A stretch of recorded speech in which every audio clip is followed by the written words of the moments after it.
can pour and still be empty. That's a truth many of us learn the hardest way possible. You give and you give and you give, thinking that if you pour enough love, enough patience, enough understanding, somehow it will be enough to make things right. You tell yourself that maybe if you try harder, maybe if you smile when you want to cry, maybe if you hold your tongue when every part of you wants to scream, maybe if you shrink yourself so someone else can feel bigger, maybe then it will finally click and all that you poured will come back to you.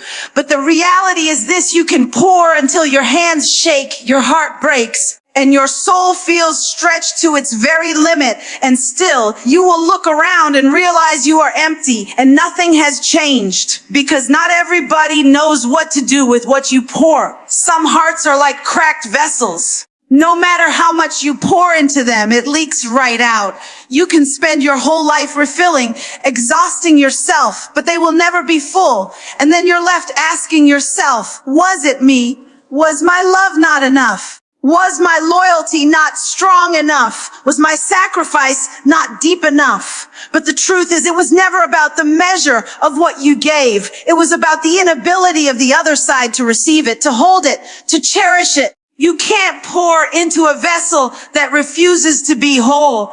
And while you're busy pouring, you don't realize how empty you're becoming. You don't notice how your laughter has faded into sighs, how your joy has turned into silence, how your light has dimmed just to keep someone else comfortable. You don't notice until you wake up one day staring at a version of yourself you don't even recognize. That's the cost of pouring without being poured back into. It doesn't happen all at once. It happens slowly like erosion, wearing you down grain by grain until you're standing there hollow, trying to figure out where all of you went. I need you to understand this: pouring is not the problem. Loving deeply is not the problem. Having a heart that overflows is not the problem. The problem is when you allow yourself to become a constant stream to someone who is nothing but a desert. Deserts don't bloom just because you pour. Deserts stay dry, and they will take every drop until you've got nothing left for yourself. And when you're standing there dehydrated, they won't even notice you're parched, because they never expected you to need water in the first place. But here's the lesson: being empty is not your destiny. You are not created to live drained, depleted, or desperate for crumbs of appreciation. You are meant to live full, overflowing with joy, peace, and purpose. And if your pouring doesn't produce fruit, if your pouring doesn't bring growth, if your pouring only leaves you exhausted, then it's time to ask yourself, what am I doing with this vessel? Why am I giving everything to a place that cannot hold me, cannot honor me, cannot protect me? There comes a moment where you have to pause and reclaim your pour, because the truth is, the very thing you've been giving to everybody else is the very thing you've been starving yourself of. You've been giving loyalty, but you've been disloyal to your own soul. You've been giving time, but you've been robbing time from your own healing. You've been giving love, but you've been withholding love from the most important person, yourself. And until you learn to pour into you, you will always be empty. No matter how much you give away. I know it's hard. I know it feels wrong to pull back, to stop pouring, to say, I need to choose me. I know the guilt that creeps in, the fear that says, what if they leave if I stop giving? But let me tell you, if the only reason someone stays is because you keep emptying yourself for them, then they were never really with you in the first place. Love is not proven by how much you bleed for it. Love is proven when it nourishes both, when it fills, when it strengthens, when it makes you whole instead of hollow. So you can pour and still be empty, but you don't have to stay empty. You can decide today to close the cracks, to guard your heart, to pour differently, to pour wisely, to pour where life grows. Because when you finally learn that your pour is precious, that your love is sacred, that your heart is valuable, you'll stop wasting it in places that only leave you thirsty. And when you make that choice, you'll discover something powerful. You were never created to run dry. You can pour and still be empty, but you don't have to live empty. Love doesn't heal what refuses to be healed. That's one of the hardest revelations to carry because many of us have been raised to believe that love conquers all. We tell ourselves that if we just love harder, pray louder, stay longer, forgive quicker, maybe, just maybe, love will do the work. But the truth is, love can't fix what someone is committed to keeping broken. You can't heal a wound that someone keeps ripping open. You can't build a house with bricks someone keeps throwing away. You can't save someone who refuses to admit they're drowning. I know the fight that rises up in you. You see their pain, their trauma, their anger, and you start believing it's your assignment to heal them.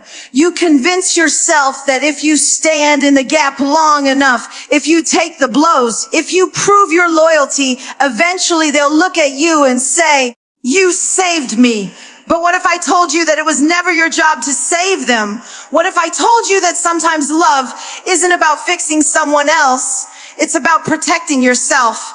Because the reality is, no matter how much light you carry, you cannot force someone to step out of the darkness. Love is powerful, yes, but love is not a magician. Love does not override free will. Love does not erase denial. Love does not take the place of accountability. And when you're pouring love into someone who has no desire to confront their own wounds, your love turns into a bandage they rip off the moment you're not looking. They let you patch them up, but they don't want the surgery. They let you dry their tears, but they don't want to face the reason they keep crying. They let you hold them in the storm, but they don't want to walk toward the shelter. And you're left feeling like maybe you failed when in truth, it was never yours to carry in the first place. You see, healing is a choice. Growth is a decision.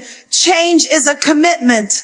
And no matter how much you love someone, you cannot make that decision for them. You can inspire it. You can encourage it. You can stand beside them, but you cannot step inside their soul and force them to want more for themselves. That's a burden too heavy for you to carry. That's a burden only they and God can lift. And until they want healing, your love will only serve as a temporary distraction from the work they refuse to do. And here's the danger.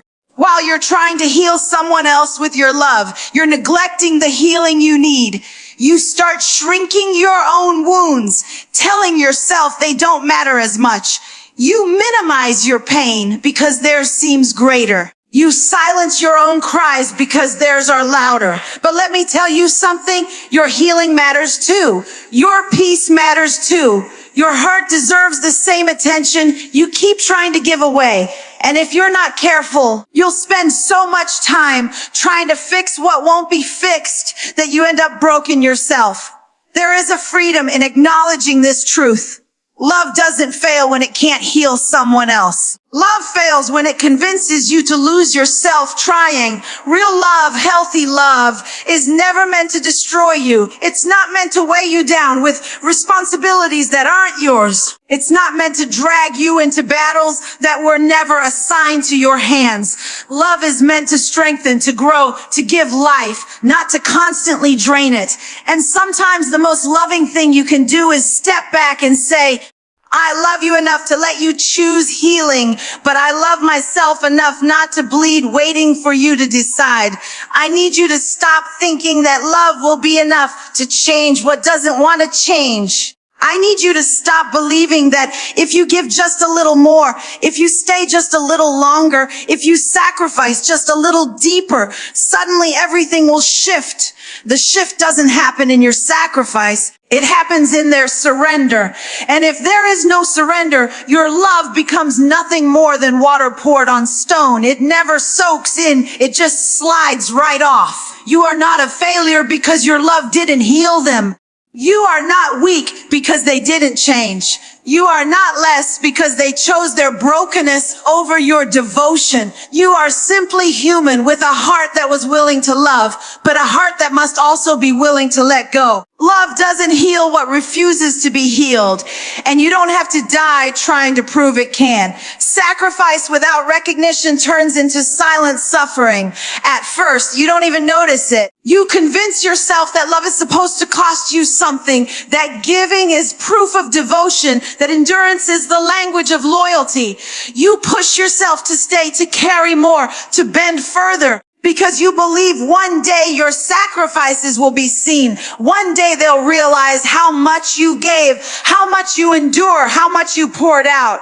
One day the weight you've carried will be honored. But as days turn into months and months turn into years, you discover something painful. Sometimes your sacrifice isn't celebrated. Sometimes it's ignored. Sometimes it becomes expected, like the air they breathe. And suddenly the extraordinary effort you make every single day turns invisible. That's where silent suffering begins, because sacrifice in its purest form is beautiful when it's mutual, when it's shared, when it's valued. But when you're the only one sacrificing, when you're the only one stretching, when you're the only one losing sleep, losing peace, losing pieces of yourself just to hold something together, then what was once beautiful starts to break you down. And the silence is the loudest part of it all. Nobody thanks you. Nobody sees you. Nobody asks if you're okay. You just keep carrying, keep smiling. Keep bleeding quietly in the shadows of your own giving. You start silencing your own pain because you don't want to seem ungrateful. You tell yourself, this is what love looks like. This is what commitment means. You hush your own needs because you fear they'll call you selfish. And so you hide the exhaustion behind a smile. You dress up the emptiness with strength. You show up every day pretending the weight doesn't hurt when deep down it's crushing you. That's what silent suffering looks like. It's the tears you cry when no one's watching. The prayers you whisper in the middle of the night. The way you beg God to just give you 1 ounce of recognition. One sign that your sacrifice matters. But let me tell you something. Sacrifice that costs you your peace, your joy, and your sense of worth is not holy. It's harmful, because love was never designed to silence you. Love was never meant to make you invisible. Love doesn't thrive in shadows where your voice is unheard and your needs are dismissed. Love grows where there's reciprocity, where sacrifice is honored, where giving flows in both directions. Anything less than that is not love, it's imbalance. The hardest part is that silent suffering convinces you to stay small. It convinces you that asking to be seen is too much. It convinces you that wanting to be appreciated is selfish. But the truth is, being seen is not selfish. It's necessary. Being valued is not too much. It's the minimum. Being recognized is not asking for luxury. It's asking for humanity. When someone benefits from your sacrifice, but never acknowledges your cost, they are not loving you. They are using you. And the longer you remain silent, the deeper your suffering becomes. You deserve to be loved in a way that doesn't demand silence from you. You deserve to be honored in a way that doesn't minimize your worth. You deserve to have your sacrifices noticed, not just consumed. And if you have to keep quiet about how much you're hurting just to keep the peace, then that's not peace at all. It's bondage. Real peace makes room for your voice. Real love makes space for your needs. Real connection doesn't require you to bleed quietly while someone else lives loudly off the strength of your sacrifice. I know it feels heavy to realize this. I know it hurts to admit how much of yourself you've given without being seen, but I also know that the same strength you use to carry silent suffering is the strength you can use to step out of it. You've proven you're strong. You've proven you're loyal. You've proven you can endure. Now it's time to prove to yourself that you deserve more than invisibility. Sacrifice without recognition is nothing but silent suffering. And you were not created to live unseen. Peace is the price you can't afford to lose. You can give up money. You can give up time. You can even give up comfort. But the moment you give away your peace, you've surrendered the very thing that keeps you grounded. Peace is not a luxury. It is a necessity. And yet too many of us trade it away little by little, hoping to keep love alive, hoping to keep someone close, hoping to prove our worth. But what you begin to realize is that no relationship, no connection, no bond is worth the price of your peace. Because when peace leaves, everything else unravels. Peace is the stillness in your spirit. It's the thing that helps you rest at night without replaying arguments in your mind. It's the calm that allows you to show up in the world with strength instead of stress. It's the anchor that keeps you steady when life gets chaotic. When you lose that, you don't just lose calm, you lose yourself. And what's dangerous is that the loss of peace doesn't happen all at once. It happens slowly. It's the tension you ignore. It's the walking on eggshells you tell yourself is temporary. It's the constant second guessing, the constant overthinking, the constant explaining yourself to someone who never really hears you. Little by little, your peace slips away until one day you realize you've been living in chaos so long you've forgotten what peace even feels like. And here's the thing, peace is not selfish.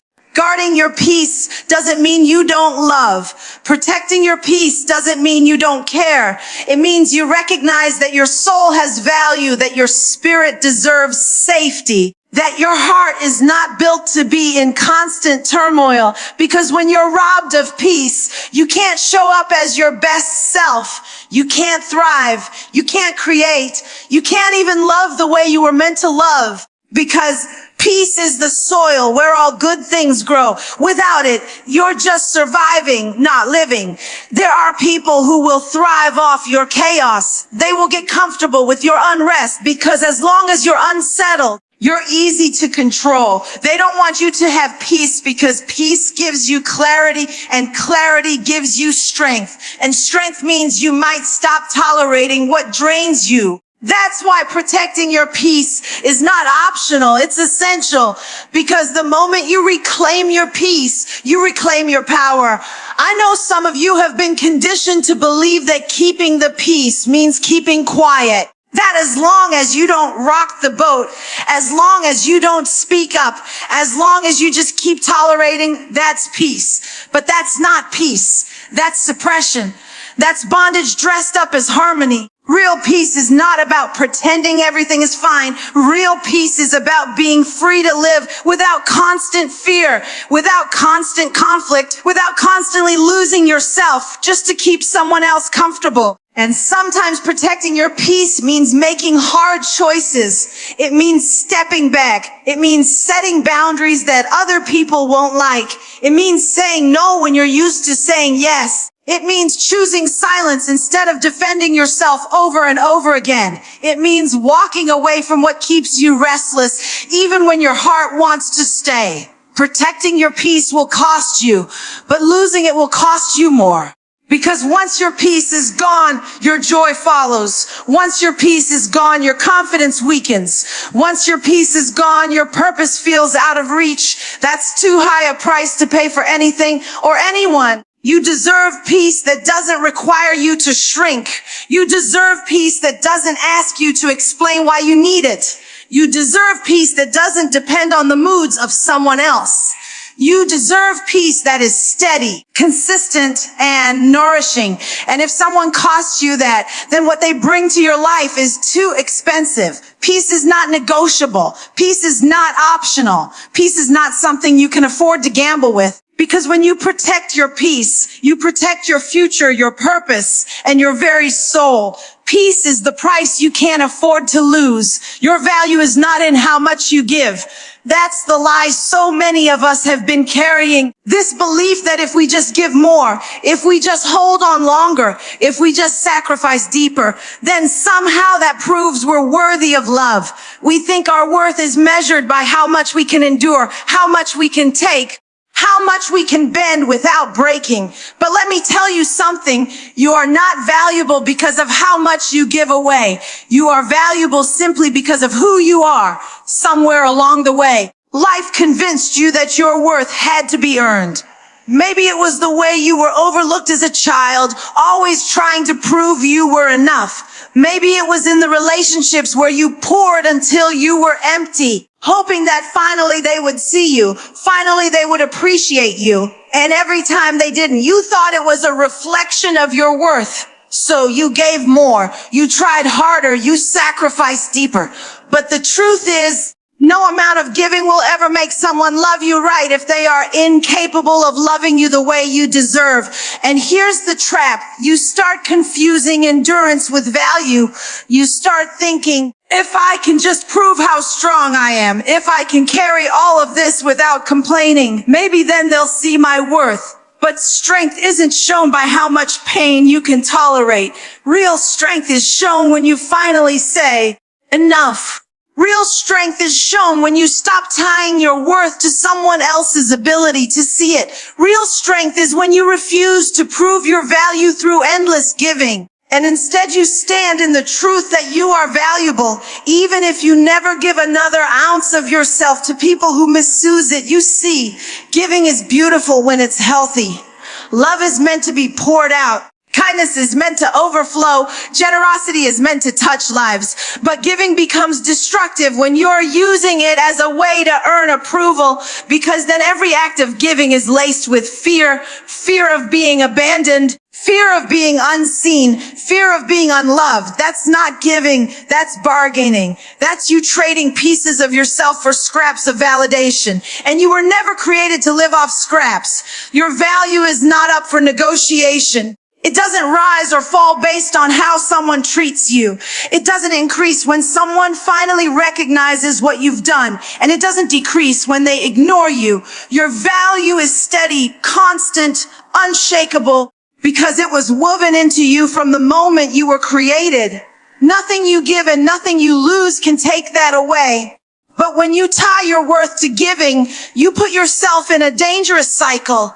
Because no matter how much you give, it's never enough for someone who doesn't value you in the first place. You'll pour everything and they'll ask for more. You'll stretch yourself thin and they'll still say it's not enough. You'll sacrifice your peace, your joy, your identity, and somehow they'll still act like you owe them more. And there you are, broken and exhausted, wondering why nothing you do ever feels like enough.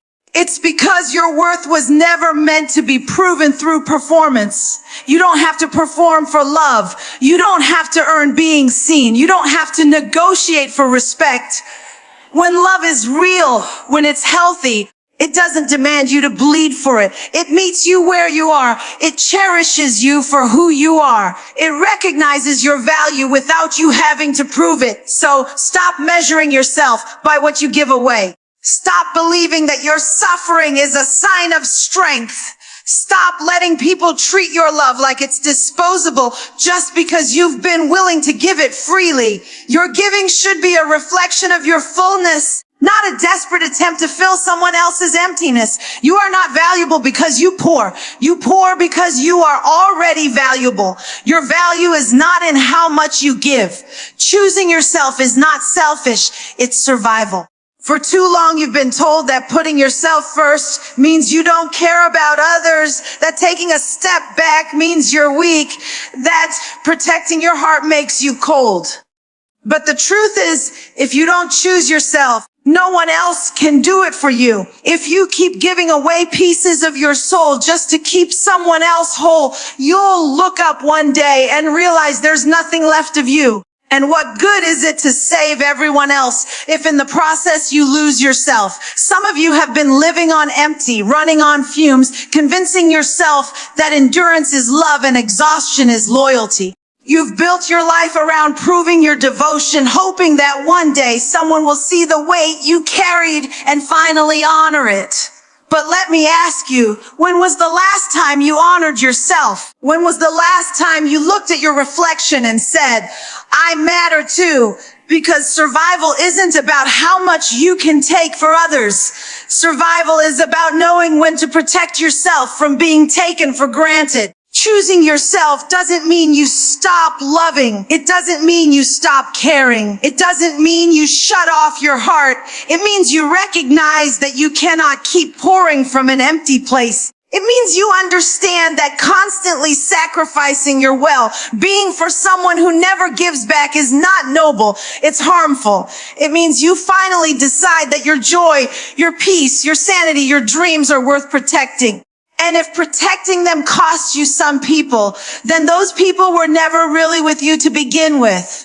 I know it feels scary to choose yourself, especially when you've been trained to put everyone else first. You worry they'll call you selfish. You worry they'll say you've changed. You worry they'll leave. But if someone walks away because you finally decided to value yourself, then let them leave. Because the kind of love that can only exist when you're losing yourself is not love, it's bondage. And choosing yourself is the key that sets you free. You are not here just to survive someone else's storms. You are not here just to be the foundation for someone else's comfort while your own world is crumbling. You are not here just to hold brokenness together that doesn't even belong to you. You are here with purpose. You are here with value. You are here with a calling on your life. And that calling requires you to be whole, not hollow. It requires you to be strong, not drained. It requires you to be alive, not just existing in someone else's shadow.